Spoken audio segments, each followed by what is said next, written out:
When people look at it, it looks crazy. That's a very natural thing. Sometimes when we look at it, it looks crazy. It is the result of reasoned engineering thought. But it still looks crazy. From the top of the atmosphere down to the surface, it takes us 7 minutes. It takes 14 minutes or so for the signal from the spacecraft to make it to Earth. That's how far Mars is away from us. So when we first get word that we've touched the top of the atmosphere, the vehicle has been alive or dead on the surface for at least 7 minutes.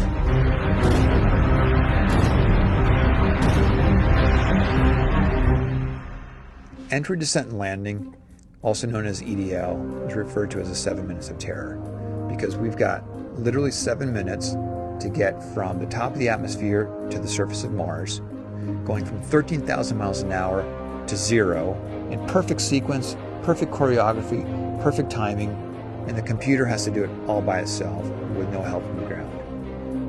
If any one thing doesn't work just right, it's game over. We slam into the atmosphere and develop so much aerodynamic drag. Our heat shield, it heats up and it glows like the surface of the sun. 1,600 degrees.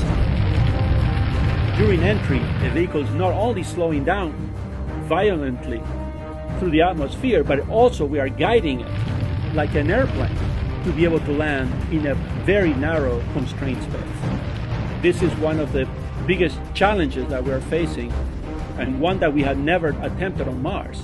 Mars is actually really hard to slow down because it has just enough atmosphere that you have to deal with it. Otherwise, it will destroy your spacecraft. On the other hand, it doesn't have enough atmosphere to finish the job. We're still going about 1,000 miles an hour. So at that point, we use a parachute. The parachute is the largest and strongest supersonic parachute that we've ever built to date. It has to be able to withstand 65,000 pounds of force, even though the parachute itself only weighs about 100 pounds. When it opens up that fast, it's a neck-snapping 9 Gs. At that point, we have to get that heat shield off. It's like a big lens cap blocking our view of the ground to the radar. The radar has to take just the right altitude and velocity measurements at just the right time, or the rest of the landing sequence won't work. This big, huge parachute that we've got, it'll only slow us down to about 200 miles an hour.